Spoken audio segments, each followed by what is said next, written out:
بسم اللہ الرحمن الرحیم۔ السلام علیکم، امید ہے آپ سب لوگ خیر خیریت سے ہوں گے۔ مریم نواز اپنے چاچا کے بیٹے یوسف عباس کے ساتھ پکڑی گئی ہیں۔ آج نیب نے ان کو گرفتار کر لیا ہے، اور میں نے 3 ہفتے پہلے ہی آپ کو اپنی ایک ویڈیو میں بتا دیا تھا کہ نیب نے مریم نواز کو گرفتار کرنے کی پوری تیاری کر لی ہے۔ میں اس کا لنک آپ کو ڈسکرپشن میں دے دیتا ہوں، آپ دیکھ سکتے ہیں۔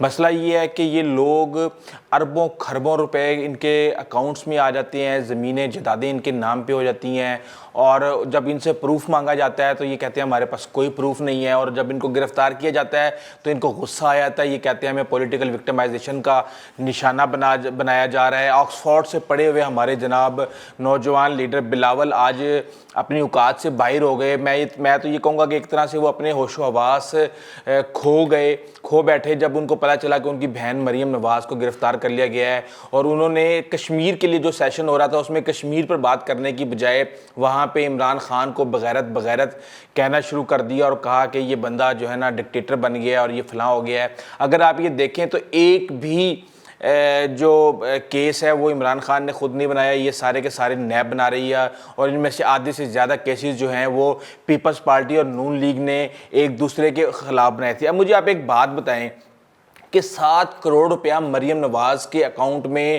آتا ہے، کیا وہ عمران خان نے بھجوایا؟ جب اس سے ثبوت مانگا جاتا ہے تو اس کے پاس کوئی ڈاکومنٹس نہیں ہے، اس کے پاس پروف نہیں ہے، اس کو یہی نہیں پتا کہ یہ 7 کروڑ روپیہ میرے اکاؤنٹ میں کس نے بھیج دیا۔ جب 3 غیر ملکی 11 million share Chaudhry sugar mill کے اگر وہ اس کے نام پہ مریم کے ٹرانسفر کر دیتے ہیں تو وہ بتائیں وہ کہیں سے چندہ آیا ہے، وہ کس نے بھیجا ہے، وہ کہاں سے آئے ہیں پیسے، اس کے ریسورسز کون بتائے گا؟ وہ مریم نہیں بتانے ہیں یا عمران خان نے بتانے ہیں؟ اس کے علاوہ 1496 کنال زمین مریم کے نام پہ ہوئی، اس کا source of income Imran Khan نے بتانا ہے یا عمران خان نے وہ زمین خرید کے مریم نواز کے نام پہ کروائی ہے؟ اسی طریقے سے 70 لاکھ شیئرز جو ہیں چودھری شوگر مل کے، وہ پہلے مریم نواز نے اپنے کزن یوسف عباس کے تھرو ایک شخص جو ہے اس کے نام پہ کرایا جس کا نام ناصر عبداللہ تھا، اور پھر ناصر عبداللہ نے وہ سارے شیئر اٹھا کے حسین نواز کے نام پہ کروا دیے۔ کیا مریم نواز وہ سارے شیئر ڈائریکٹ حسین نواز کے نام پہ نہیں کروا سکتی تھی؟ اس کے اندر کیا گیم ڈالی گئی؟ کیوں کروایا گیا کہ ایک بندے کو دیے گئے، دوسرے کو دیے گئے، پھر تیسرے کو دیے گئے؟ بیسیکلی اس میں ہوتا یہ ہے کہ ایک بندے کو شیئر دیے جاتے ہیں، اس سے پیسے لیے جاتے ہیں، وہ شو کروا دی جاتے ہیں کہ ہم نے یہ شیئر خرید لیے، پھر وہی بندہ 2-4 بندوں سے گھومتے گھماتے وہ شیئر ان کو واپس کر دیتا ہے، اور اس طریقے سے بلیک منی کو جو ہے نا یہ وائٹ منی کر رہے ہیں۔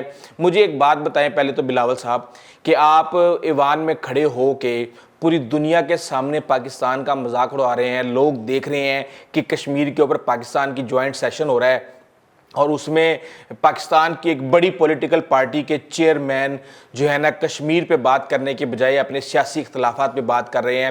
مجھے یہ لگتا ہے کہ بلاول کو اتنا غصہ تو کبھی اپنی والدہ کے قتل کے اوپر نہیں آیا، اور آج تک اس نے کبھی کوشش نہیں کی کہ اپنے والدہ کے قاتلوں کو ڈھونڈ لے ہے۔ دوسرا یہ کہ اس وقت نون لیگ اور پیپلز پارٹی کو ایک دوسرے کا غم کھایا جا رہا ہے۔ ان لوگوں نے 30 سال اس قوم کو کھایا جھنجھوڑا، اور جو ہے نا جتنی بھی کرپشن کی انہوں نے، اب بیسیکلی ہو یہ رہا تھا کہ یہ دونوں ایک دوسرے کے مساق جمہوریت کے نام پہ ایک دوسرے کی کرپشن کے رکھوالے بنے ہوئے تھے۔ اب یہ دونوں پھنسے ہیں، تو اب پتہ چلا ہے کہ یہ دونوں ایک دوسرے کے ساتھ مل کے عوام کو کس طریقے سے بے وقوف بنا رہے تھے۔ آج عمران خان کو آپ سائڈ پہ کر دیں، یہ دونوں ایک دوسرے کو سڑکوں پہ جو ہے نا گھسیٹنے کے نعرے ماریں گے، اور کسی کو کہیں گے مولوی نواز شریف، اور کسی کو کہیں گے یہ ڈاکو ہے، یہ چور ہے، یہ فراڈی ہے، اس نے سرے محل میں اپنے جناب گھوڑے کر رہا ہے اور مربے کھلا رہا ہے اور پتہ نہیں کیا کیا کر رہا ہے۔ میرے خیال سے ان لوگوں کا وقت اب ختم ہو چکا ہے۔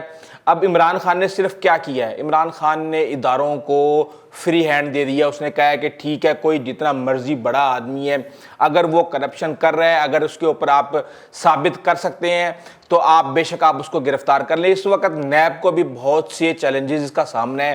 مسئلہ یہ ہے کہ لاہور نیب کے اندر تقریباً 450 کے قریب کیسز اس وقت پینڈنگ ہیں۔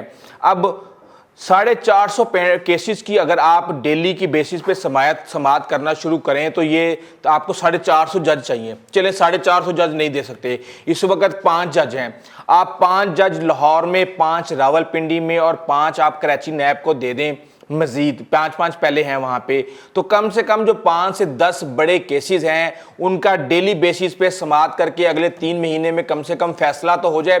اگر یہ فیصلہ اس طریقے سے ججوں کی کمی کی وجہ سے لٹکتا رہے گا تو اسی طرح 2-3 سال گزر جائیں گے اور پھر اسی طریقے سے کمپرومائز کرنے والے حکمران آ جائیں گے اور یہ ساری زندگی لوگوں کو اسی طریقے سے بے وقوف بناتے رہیں گے کہ جی ہمیں تو اس وقت جیلوں میں ڈالا گیا, ہمیں پولیٹیکل وکٹمائزیشن کی گئی, ہمارا سب کچھ کیا گیا, جبکہ پھندا تیار ہے, ان کے خلاف سارے ثبوت ہیں کہ انہوں نے کس وجہ سے, کہاں سے, کیسے پیسے لیے, کیسے بے نامی جو ہے نا اکاؤنٹ سے ان کو پیسے ٹرانسفر کیے گئے اور ان لوگوں کے آئی ڈی کارڈ کیا تھے.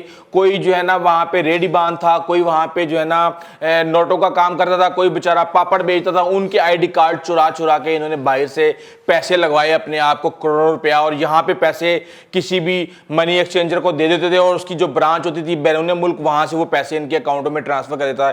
ان کو یہ لگ رہا تھا کہ جیسے ان کا جو جنہوں نے جو اندھیر نگری مچائی ہوئی ہے یہ چلتی رہے گی ساری عمر, ان کو کوئی نہیں پوچھے گا. لیکن اب اللہ کا شکر ہے کہ پاکستان بدل رہا ہے, چیزیں بہتر ہو رہی ہیں, ادارے سٹرونگ ہو رہے ہیں اور ان کو جو انہوں نے کیا ہے پاکستان کی قوم کے ساتھ وہ ان کو بھگتنا پڑے گا.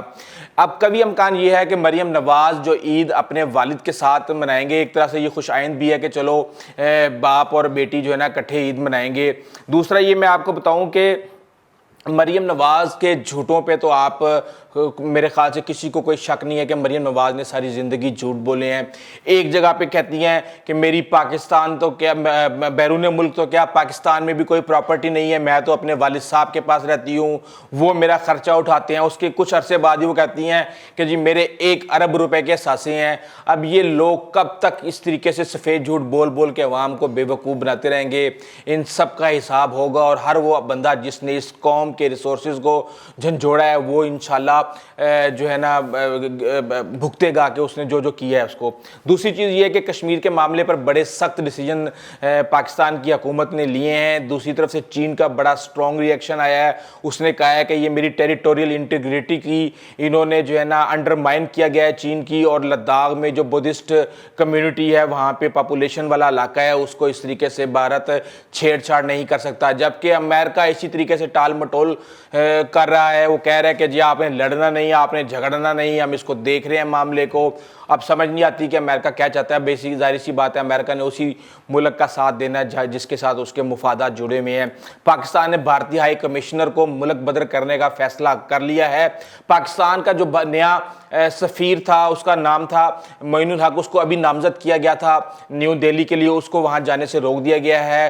سمجھوتا ایکسپریس بند کی جا رہی ہے, تجارت بند کی جا رہی ہے. اس طریقے سے کافی اور سخت فیصلے پاکستان لینے جا رہا ہے. اللہ تعالیٰ پاکستان کی اس معاملے میں مدد کرے اور پاکستان کو گائیڈ کرے.